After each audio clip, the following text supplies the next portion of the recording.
Hello and all welcome to Mark Langdon's Bet Club, your one-stop shop for football betting insight. My goodness, it's a busy schedule at the moment, isn't it? Premier League action to look back on, to look forward to, and of course, we'll be catching up with Dan Childs for all things EFL. Mark, he must be out of breath at the moment. Spurs 3-2, so much to cover. We've got the African Cup of Nations going on, the Asia Cup. You're busy at the moment. Yeah. I even managed to stick in a Guardian Football Weekly shift yesterday morning as well, where Was the that your main warm-up for this, was it? yeah, the main topic of discussion was steak, so it was all right. You come for the football and stay for the steak. No, it is a busy time at the moment, and I think the sort of funniest thing was that I got 3 messages within about 5 seconds of each other when South Korea looked like they were going out of the Asian Cup. All from people, and then they equalised, didn't they, in like the 100th minute? And just 3 messages from different people going, "Oh no, we thought we were getting Son back, and it's not to be. He's got to stay out there for another week." But yeah, dramatic stuff in the Africa Cup of Nations as well. The Racing Post tip was Ivory Coast. I mean, it's a Lazarus-like recovery from them that they've managed to still stick around. And my boys Algeria have long gone, and so have most of the favourites. It was an incredible stat.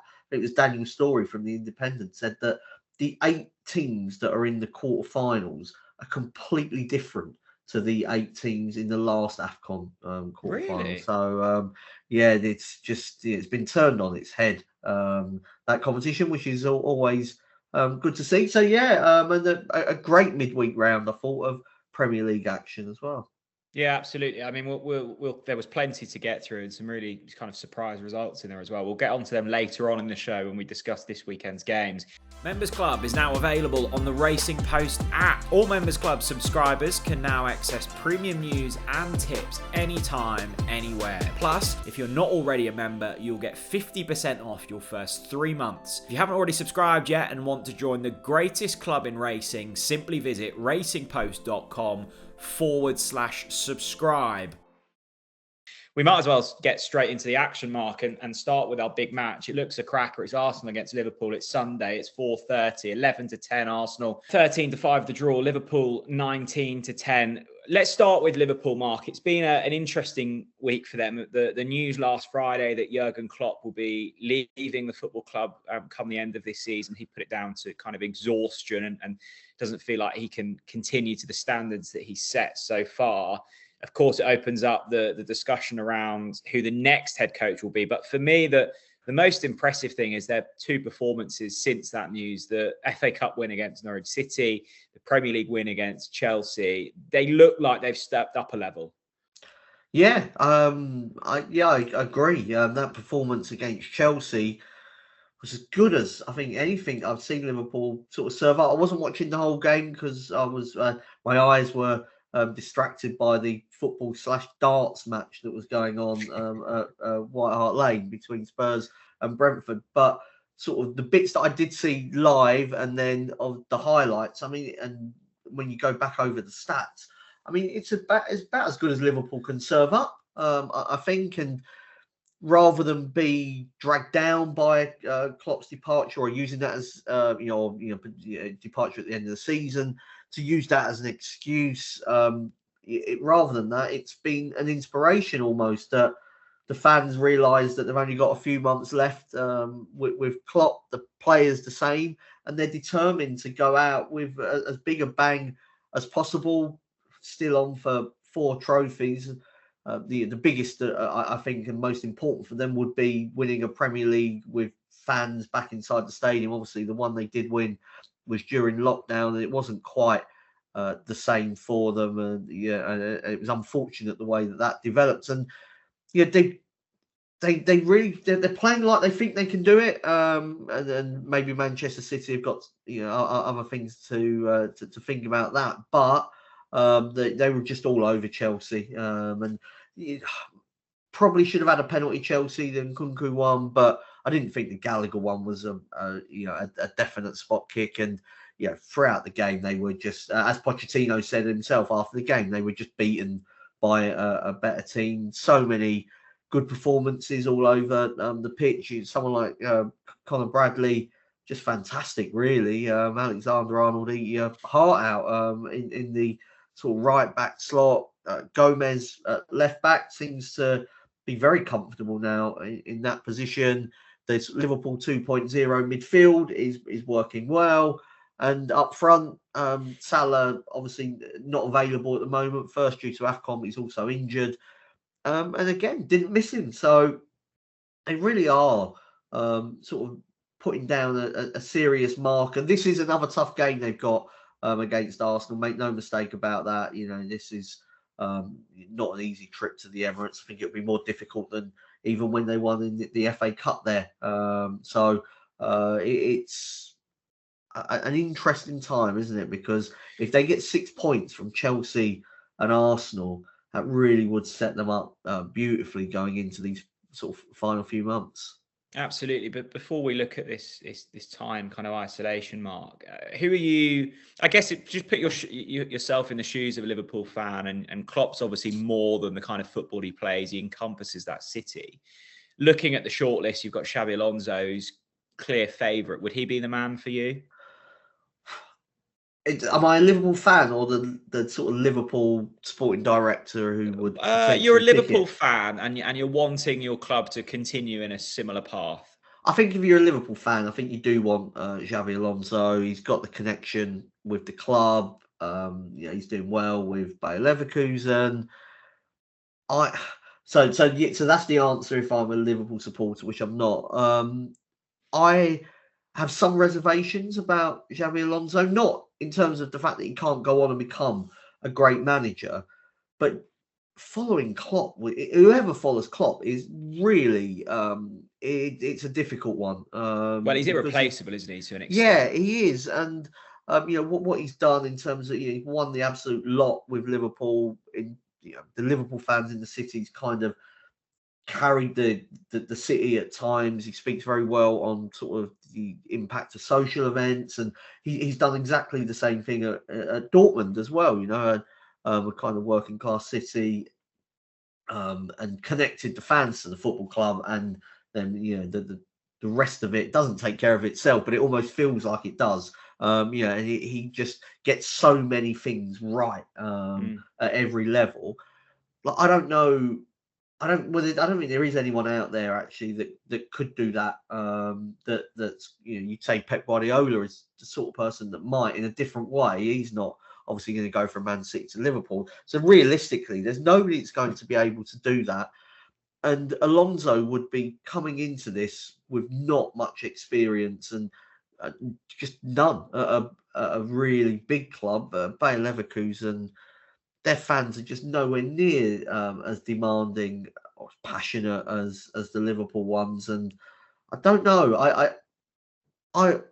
I understand why he's the odds-on favourite, and it feels like a natural fit in many regards. But do you think knowing the club, actually, if I'm looking at it from the outside, I think it's overrated, sort of that knowing the club in inverted commas. I mean, what does that actually mean? As a supporter, it's what we want, isn't it? We want somebody to know the club, but that doesn't necessarily need to be somebody that that has actually been at the club previously. I can speak from first-hand experience, say of Ange Postecoglou. He's never managed Tottenham before, but when he came in, he kind of made that immediate connection with himself and the supporters and the football team, and sort of brought everything together very quickly. So you can do that without having played as brilliantly for the football team as what Xabi Alonso did, as an example. And I think that someone like Nagelsmann, if we're just looking at it sort of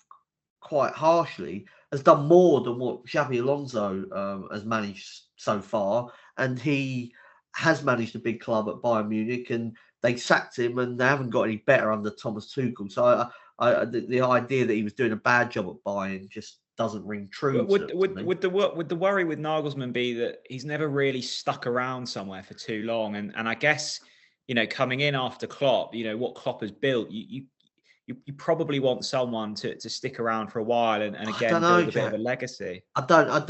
I'm not sure. I don't know if there might have to be just a few kind of a few people in and out. I'm not sure you can't guarantee that you know that next appointment's going to be there for 5 or 6 years, even if it is Alonso. If he does, you say it is Alonso. If he does badly, they'll have to sack him. You know, they won't just be able to go, oh well, you know, this is a 5-year plan.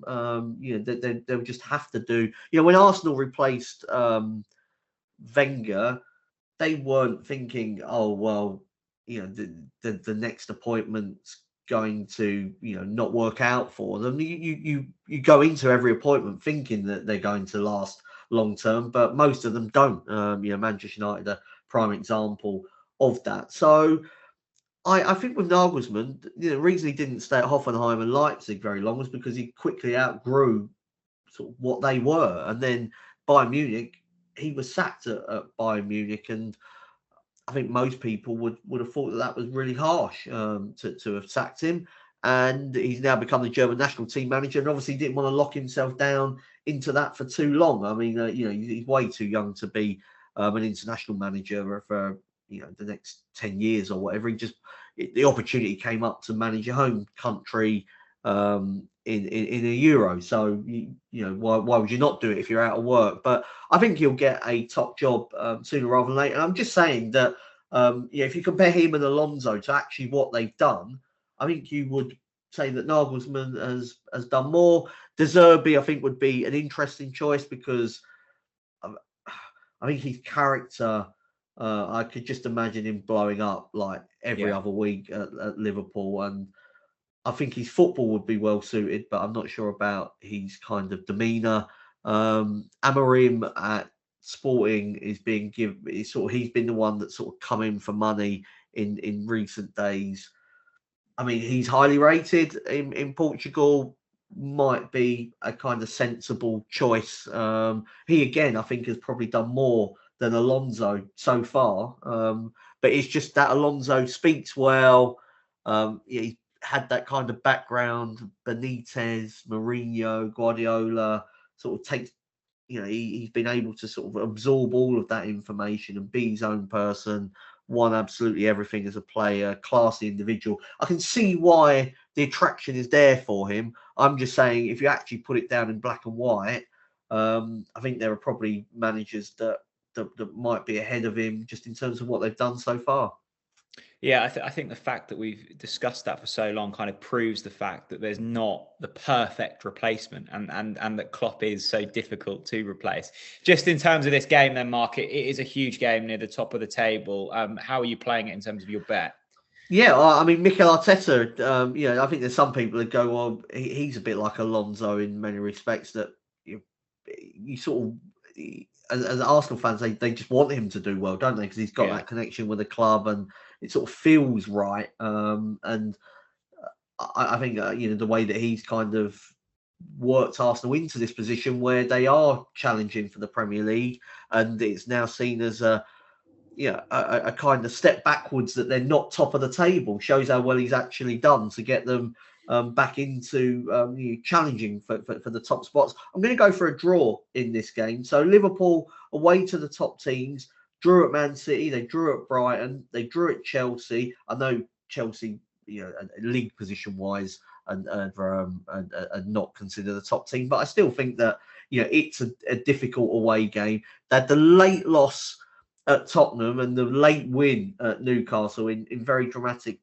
circumstances. So I haven't tended to win too many of these games. They won at Arsenal in the FA Cup, but even then, you know, Arsenal were the better team, weren't they, for a good hour of that game? Certainly first half, anyway. And then I looked at Arsenal; they've only won once against the top 7 themselves this season. So I'm not sure if either team actually would settle for a point, but I definitely wouldn't be surprised if it was a draw. Just teasing ahead to later, Mark. I know you like sort of a player shot on target type angle in it. Are we looking at Nunez sort of over 15.5 shots or something? Yeah, he had 10, didn't he, against Chelsea? What a player. I absolutely love him. So good. Let's get on to the rest of the action. The early kickoff on Saturday, Everton against Spurs. Everton 15-8, 5-2 the draw, 7-5 Spurs. They put you through it a little bit on Wednesday evening, didn't they, Mark? Yeah, got dragged down by Brentford in the first half in terms of, just got too frustrated with the slow set pieces and Mopé doing the James Maddison darts I'm so celebration. glad you finally seen the light, Mark, because when we started this podcast, a couple of years ago, you were all over Brentford. You couldn't say a bad word about them. They were the next big thing, and now you're seeing them for what they are. They are a team that play on the limits, don't they? They kind of push the boundaries, I think. But I don't mind it. I'm not. It was just that. And Postecoglou said after the game that it was Tottenham's fault really for just not playing their own game and thinking too much about moaning to the referee and just play football. And in the second half, for 10, 15 minutes they did, and they absolutely dazzled Spurs. And then touch nervy at the end, but it was job done. I'm going to go for Tottenham draw no bet in this game, around about 4-5, and it's more a sort of anti-Everton selection. This one really, because only one win in 9 for the Toffees. They've only scored 2 goals in their last 6 games, and you look to their team selection against Fulham in midweek, Jack, for that 0-0, which was an amazing game. There were over 40 shots in the game, but Everton were not like a Sean Dyche team, and I think it's because Idrissa Gueye, Anana and Decore all out, and so James Garner was sort of the only normal kind of natural midfielder in there. There's a suggestion that Anana could be back for this game, but I'm just not sort of confident anymore about Everton. A couple of months ago, I felt like they were on an upward curve, but Calvert-Lewin's not scoring goals, and to only score 2 goals in 6 games is a concern when you're up against the Tottenham team that scored in every Premier League game so far this season. What's it in about the last 40 games? I think it's only Man City that have stopped them scoring. So you can see Tottenham scoring, and do I see Everton sort of getting 2 or more? Probably not. Okay, let's move on to the 3:00 games on Saturday. We'll start with Brighton against Palace, 4-6 Brighton, 3-1 the draw, 17-4 Palace. We spoke about De Zerbi, the potential of sort of blowing up every other week. I mean, what on earth happened with Brighton in midweek? Just an astonishing result against Luton. Oh, it really was. To be put 2-0 down inside 3 minutes. And actually, there was still the best part of 90 minutes to come back in that game. And I think that Brighton at full tilt would have fancied their chances, even 2 goals down to come back into it, but well beat on the night. It can happen to De Zerbi. The way that his team play is aggressive, and when it goes wrong, it goes badly wrong.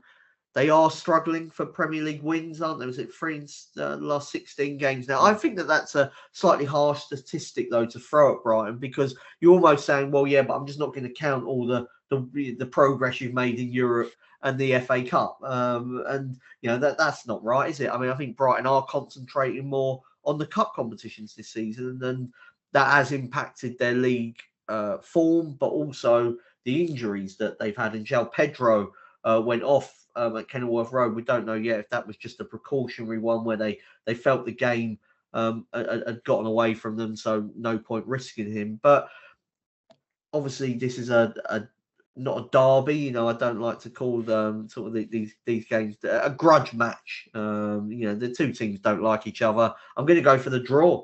Last 14 meetings, only one of those games was there more than 1 goal in it between Brighton and Palace. 7 of those 14 were draws. Palace, a team once they've got Eze and Elise back, like they did for that comeback win against Sheffield United, are able to carry a bigger attacking threat, and that gives them a chance of getting something from this game. Okay, brilliant stuff. Burnley against Fulham, 2-1 the home side, 23-10 the draw, 11-8 Fulham. Burnley have no real chance in midweek. Can they bounce back here? Well, you just feel for the people that were on, say, Man City to win to 0 in that game. And Burnley's XG was healthy at the Etihad. So I think Vincent Kompany will take that, from the from the trip. But it was over, really, wasn't it? From the moment Alvarez scored early, you just kind of knew the outcome of that game. This is a much more winnable fixture for Burnley. I'm going to go for over 2.5 goals, though, because Fields must win for Burnley. If this was April, you would definitely be saying, oh, they've got to win this game. They've got to win it.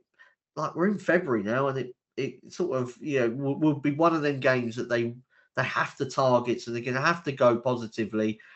Fulham, not a team you can trust away from home. 6 defeats in 7. But as I mentioned earlier, there were over 40 shots in that 0-0 against Everton. So if we can get anything like that kind of number again, I think the overs becomes much more of a runner. Okay, Newcastle against Luton, 2-5. Newcastle 7-2. The draw 6-1. Luton, a good result in midweek for Newcastle. Are they back? I think they are more like themselves. Playing once a week helps, so they're fresher. You're not having to keep on going back to back midweeks with the same 11 players. I was never overly concerned about sort of the direction Newcastle were heading in. Just realistic to what they could do with the squad that they had while they were in the Champions League and fighting on so many fronts. I think this is a much more manageable workload. Do want to give a proper shout out to Luton, because they've given themselves a realistic chance of staying up, and not many people would have had that down as a possibility at the start of February. They have got a lot of hard away games still to play, including this one to St James's. On the kind of flip side of that, most of the teams down the bottom have got to go to Kenilworth Road, and none of them are going to enjoy it. I think they've found a way to play Luton. Lokonga and Barkley in midfield have given them much more control than what they had when they first came up. Not spent crazy money, but they've spent it wisely, and those two have definitely had an impact. I think this is a game Newcastle should win, though. I think Kenilworth Road and playing away from home, two different beasts, really, for as far as Luton are concerned. The way I was looking at playing it was Anthony Gordon, 7-1, first goal scorer. Isak went off injured against Villa, and Gordon went through the middle, carried a threat when he was playing there and out wide. He's got a healthy 7 goals already this season. So, he could strike again. Is he one of those looking to make a late run at an England call-up? Yeah, absolutely. Yeah, credit to Luton. We said it earlier on in the season, didn't we? That the fact that they've got that skill to just remain in games is so crucial, because, I've sadly watched my team at the bottom of the Premier League table so often, and it is the games where they're over in 10 minutes and you're chasing shadows for 80. They're the ones that kill you off. And the fact that Luton have remained in games and then after the midweek, have excelled in games is so mightily impressive. So and from a betting point of view, Jack, like, they've never been considered this absolutely hopeless, hapless team that kind of painted from, I don't know, I'll call it normal sort of football media, because it just hasn't been like that. That they've been getting full respect from betting markets, even if they haven't from from other sources. Yeah, absolutely. Yeah, credit to them. Sheffield United Villa is the evening game on Saturday. 17-4 Sheffield United, 16-5 the draw, 3-5 Villa. If we speak about must-win games for Burnley, surely this is one of them for Sheffield United, isn't it? It is, but I think it's a lost cause for Sheffield United. Chris Wilder's come in. I think they've been aggressive. There's no doubt about that. That they are trying to play more on the front foot. There've been 27 goals in their 6 matches since Christmas, and Berriton Diaz, what a goal he scored, by the way, at Selhurst Park. So a quality player, but they just concede way too many goals, because they're now starting to push forward, and because they need to win games, it leaves them exposed in sort of in their back third. Gerbic came in goal, conceded 2 long range ones, and I'm not sure what he was doing for that first one, really, when Eze just extended his foot out. But he's definitely better than Foderingham, who had some sort of shocking moments as well. I'm going to go for Aston Villa to win and over 2.5 goals. No doubt that Villa are wobbling at the moment. This is easier than some of their more recent games. And you say must win for Sheffield United. I mean, it's not must win for Villa in their sort of top 4 push, but they'll be putting pressure on themselves to feel like it's a game they should be winning. I think they can win it. Like I say, though, their high line, I always felt like you should just be able to beat that high line that they've got. Yeah. And was bamboozled by how many teams were being bamboozled and just continually getting offside. Newcastle found the path to success. Run from deep, run from wide, be patient. And, I'm not saying Sheffield United will definitely be able to do that, but they will. The way that Villa play, they do give you, those opportunities. So that's why I fancy a few goals, but Villa should be too good for Sheffield. I'm so glad you doubled up on the use of bamboozled there. That's such a good word. I do like it as a word. Yeah. Sunday games. Let's move on to that then. 2:00, Bournemouth against Forest, 7-10, the home side, 3-1 the draw, 7-2 about Nottingham Forest. You liked Bournemouth at the start of the season. They were slow starters, but well in their groove now. Yeah, they are. Obviously, we're speaking before their game on Thursday, trip to West Ham. I'm going to go for the draw in this game because I don't think 1 day extra rest is huge, but 2 days, particularly for teams that are not used to it, feels like a handicap that might harm the Cherries for this game. Forest, of course, played on the Tuesday night. They were well beat by Arsenal. I know they only lost 2-1 in the end, but I thought it was very comfortable for the Gunners. The positive, though, there for Forest was Awoniyi coming back, scored again. Chris Wood has done well in sort of his absence in recent times, but Awoniyi's different class, I think, to what else they've got in that position, and that gives them a chance of getting a point. Like I say, I think at 8-11, Bournemouth, if they were playing kind of on the back of a free week, I'd fancy them, but I can pass them over given that Thursday, Sunday turnaround that we've seen catch teams out previously. Yeah, okay. Chelsea against Wolves, 8-13. Chelsea, 3-1 the draw, 9-2 Wolves. I haven't watched loads of Chelsea this season, Mark, but the times I have, I've just been so uninspired. And it was the same again in the midweek. I know Liverpool were great and they were relentless, and it is so difficult to play against them when they're like that. But Chelsea didn't lay a glove. It was deeply uninspiring. Yeah. At some stage, you're going to have to start questioning Pochettino, aren't we? Yeah.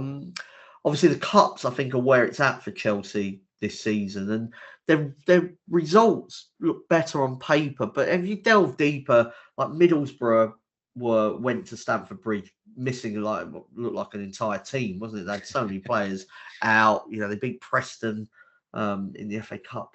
I mean, Preston are a bang average Championship side. They weren't able to sort of get past Aston Villa at the first attempt to beat Crystal Palace at home, but they probably should be beating Crystal Palace at home. So, yeah, I think they're still a difficult team to trust, really, Chelsea. So, Wolves or draw double chance is the way I'm going to go for this one. Only one defeat in 10 for Wolves at the time of speaking. They play Manchester United later on Thursday night. That one bad result, and it was a bad performance as well, was away to West Ham. The reserve goalkeeper, Bentley, didn't cover himself in glory on that occasion. So I think there's probably a fair enough excuse there. Yeah, it's just difficult to trust Chelsea, isn't it, at sort of short prices?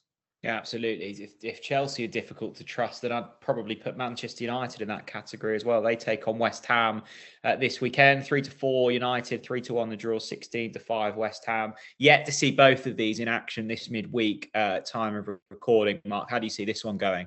Sure, I thought Manchester United at 4-5 was okay. It sort of feels to me as if all the negativity about United is sort of influencing the prices to some extent. I mean, West Ham are 6th in the in terms of the Premier League. Yeah. In terms of points, but their bottom half on expected points and their XG goal difference, which is something that I sort of would probably follow more than expected points. there are only 4 teams worse than West Ham actually in the league than that. So some of that will be down to style of play. We know that David Moyes isn't that interested in possession and creating chances. Even he just likes to keep it tight, set pieces, and see what they can do on the break. But I think when you play like that, you need all of your individual stars to kind of be able to conjure up the magic. And they've had that with Bowen, and they've got it with Kudos, who'll be back to be able to play in the game. Paquetá being out injured, I think, is a massive blow for the Hammers. And Manchester United, as long as more of their players don't spend the midweek in Belfast nightclubs. We've all done it, Mark. We've all done it.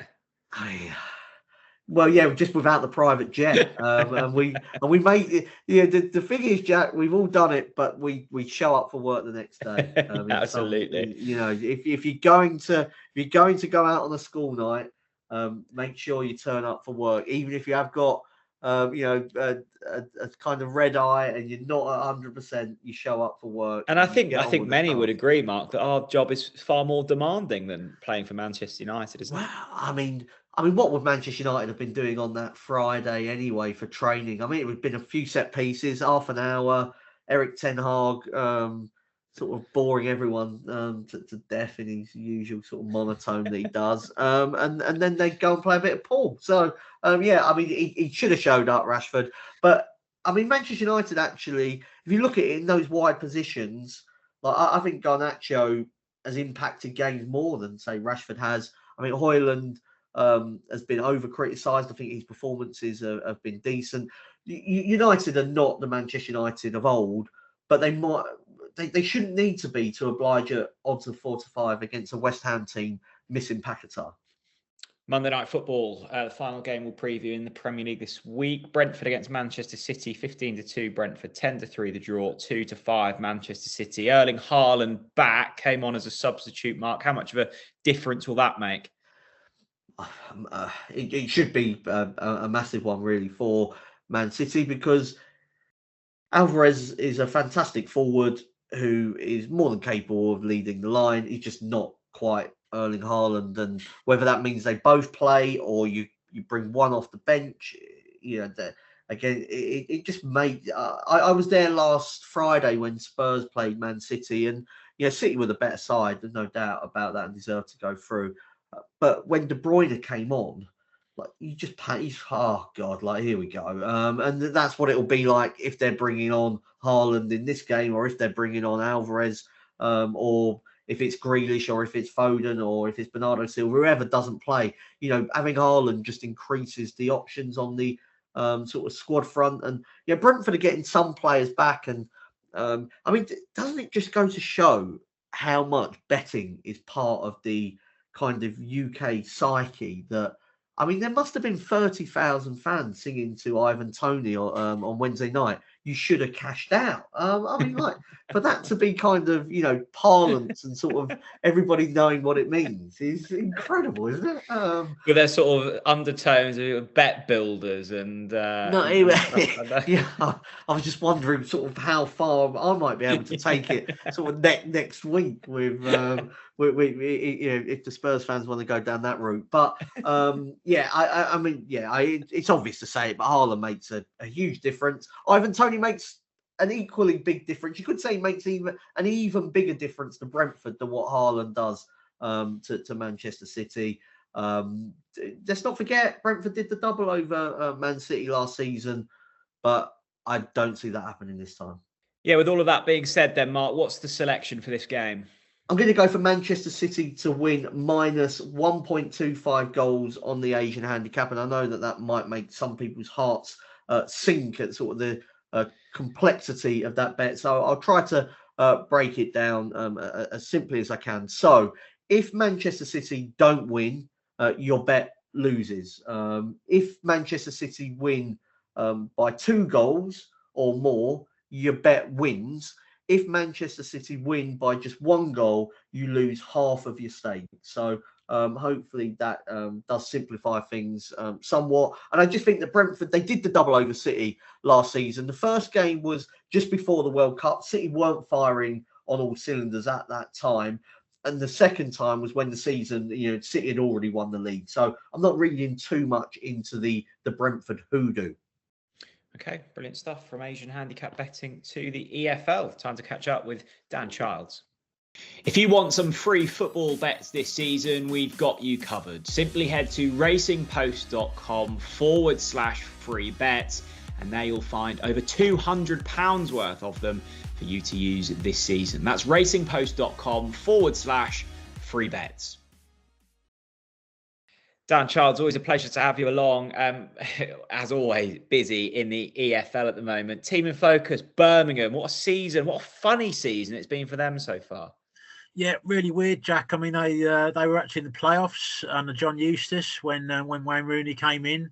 Won 2 of I think it was 15 games under Rooney. Just didn't, changed the style of play. Tried to change the style of play, Rooney, but the results didn't come. Had to do it without the help of a transfer window, in fairness to him as well, which doesn't help. And it just went from bad to worse. And then Tony Mowbray, who's come in there, and to be fair, he's a possession-based kind of guy as well, Tony Mowbray, but he's more experienced, far more experienced than Rooney, and delivering that style of football and getting results with it as well. And he does play, his teams do play with a lot of intensity, Tony Mowbray as well, which kind of helps, I think, in a league like the Championship, which is just ultra intense and so competitive. And the results are coming. He's had 2 wins in 4 games compared to the 2 in 15. The performances are improving. Even the FA Cup game at Leicester, you look at the result and you just think, oh, they've lost 3-0. But actually, on the game, they've dominated the first half. They missed a lot of chances. And you look at the final shot count was 19-10 in Birmingham's favour away to Leicester. So there's a clear improvement in performance. Players like Siriki Dembele looks like he's getting a lot more out of him. Jay Stansfield is doing the business for them up front as well. And I mentioned about the transfer window. The fact that he's joined this kind of time, he is able to bring some players in that help his style of play. Andre Dazelle on loan from QPR, he's kind of a technical midfield player. Paik Sung Ho as well, he's brought in from the South Korean League, South Korean international with 15 caps. Another midfielder should help that ongoing transition to the possession-based style. So Birmingham for me, weird season as you said, started well. Dreadful run. I think they'll probably finish quite strongly, and I certainly think they'll not get dragged into any relegation issues.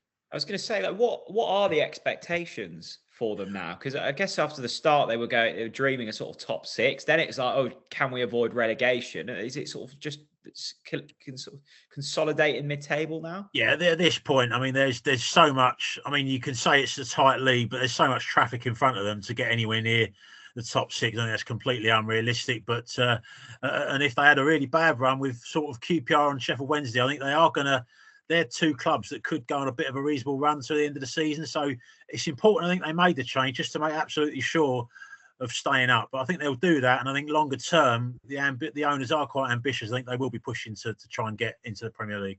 Yeah, best of luck to Birmingham for the rest of this season. 3 selections for this weekend, Dan, across the divisions. Where shall we start? Yeah, we'll stick with the Championship. Go with Hull at home to Millwall.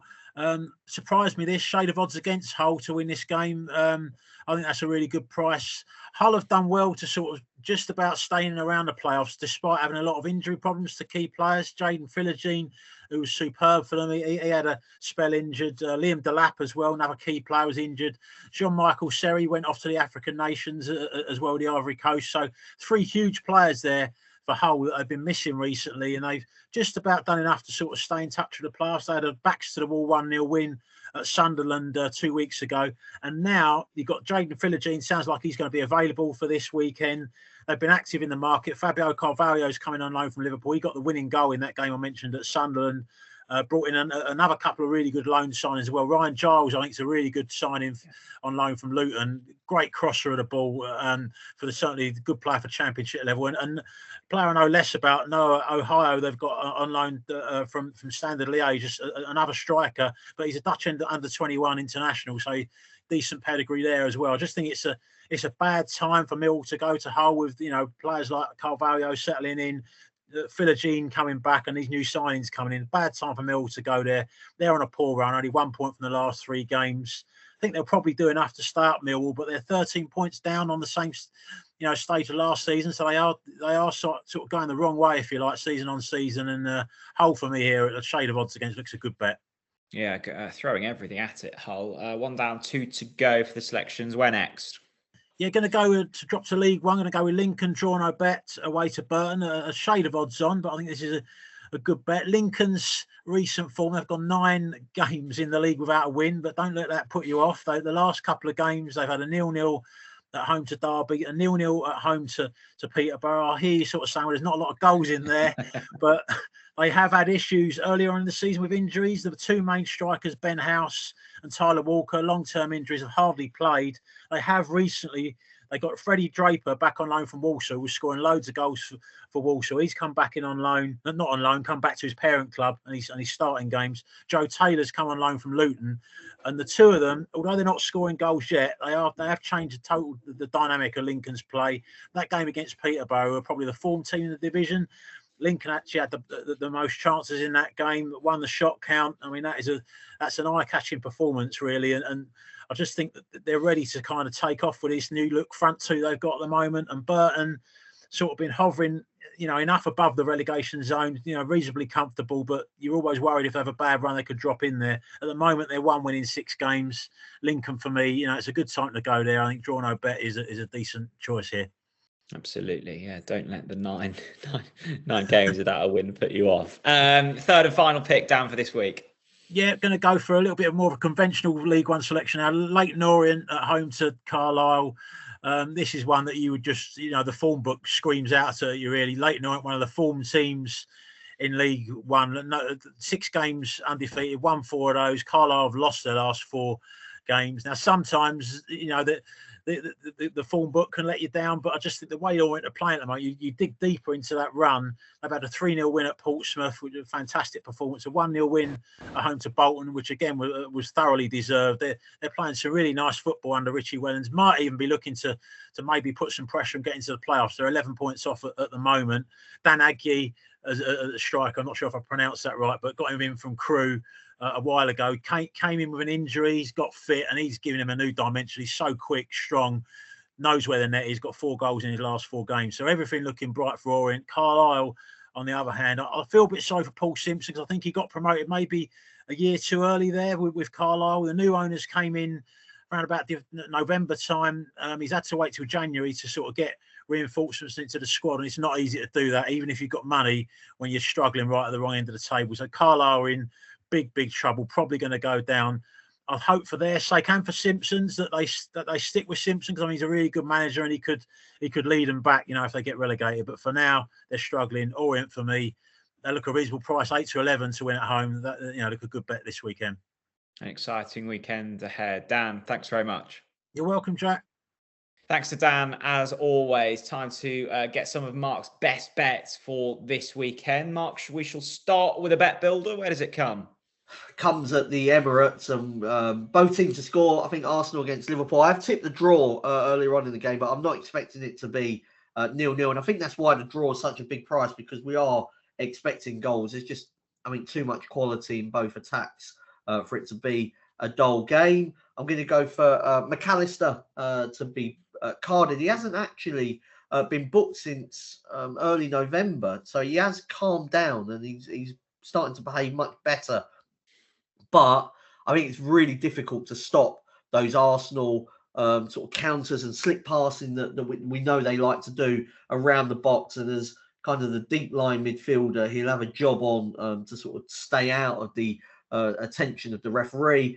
And then finally, it's got to be our man. It's got to be Nunez. You were referencing earlier, maybe over 15 shots. We don't need to go that crazy. Over 2.5 shots is the way to go for Nunez. In 7 of his last 8 starts, he had 3 or more shots, and that includes the Arsenal away game in the FA Cup, and he had 10 shots against Chelsea. He shoots on sight. He's getting better. I think he's becoming a bigger threat. I think, I honestly can see myself backing him to win the Golden Boot next season.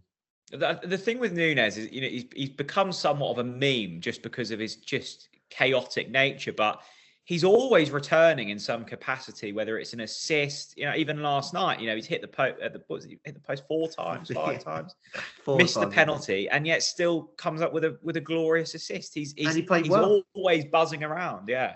I mean, I think Jamie Carragher said that Liverpool are a better team with Nunez in it, and totally agree. Time for a treble for this weekend, Mark. Yeah, so a couple in the EFL, sort of another grudge match. Oxford to beat Reading. So this game actually starts early on Saturday. So get your bets on early. But Oxford came back to get a point against Portsmouth in midweek. Reading just lost more key players. I mean, it's hard to know sort of where it sort of ends for them. Dan Child's already spoken about Leyton Orient, beating Carlisle, and I concur. I was speaking to a Carlisle fan just last week, actually, and doomy and gloomy, and again losing players, almost sort of settling, I think, for the fact they're going to be in League Two next season. And Manchester City to beat Brentford can hopefully complete the treble. I just think that City are starting to find their range now, and it's going to be a tough one for Brentford. Nice price about that, around about 7-2. We've already spoken about it in the show, Mark, but we shall do so again. The nap for this weekend. Yeah, it's Manchester City minus 1.25 on the Asian handicap against Brentford. I think that Brentford put a lot into that game on Wednesday. There's a fair amount of turnaround to the Monday game, and they've got Ivan Toney up front, who will cause problems. But I look at sort of how Spurs were able to move Brentford around and sort of create opportunities. And if you actually look at Brentford's results this season, and I know they've had injuries, but they are starting to get dragged into a relegation battle, and they're up against the City team that's at 4-9 to win the game. And I think that given how good City are and how much better I'm expecting them to get in the second half of the season, De Bruyne is starting to sort of really come into his own. I actually thought I'm not going to sort of put up too many 4-9 shots, but I sort of expected City to be shorter, and then the derivative markets mean that I think that there are ways to play City on the handicap for this trip to West London. Yeah, 100%. What does the rest of the week hold in store? You've been under the weather a little bit, haven't you? Yeah.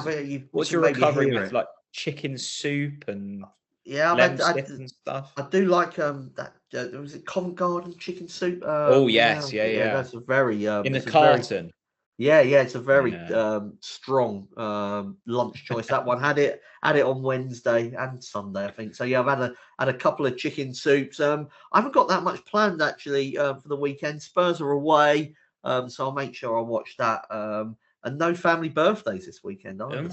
It's a rarity. I'm going to be chilled out. Jack, who have Norwich got? We have got Coventry. You'll lose that. I went to the away. Would you say we'll lose that? Oh, they're a good side, Cov. They're a good side. And Mark Robbins sort of rubbing it in terms of what you could have had. He's somebody that knows your club. It's quite the turnaround of Coventry. I went to the away fixture earlier on in the year, and Coventry were absolutely awful. And I see that they've been on some sort of crazy run since that point. So it's going to be recruitment's a tough good. one. Callum O'Hare's top quality. Yeah, no, they're a good side. We've been okay. We didn't embarrass ourselves against Liverpool. No. It'll be a good 90 minutes, I think. There we go. Thanks very much to Mark. Thanks very much for Dan. If you are backing any of the selections, please remember to do so with money that you can afford to lose. We'll be back next week for another episode of Mark Langdon's Bets Club.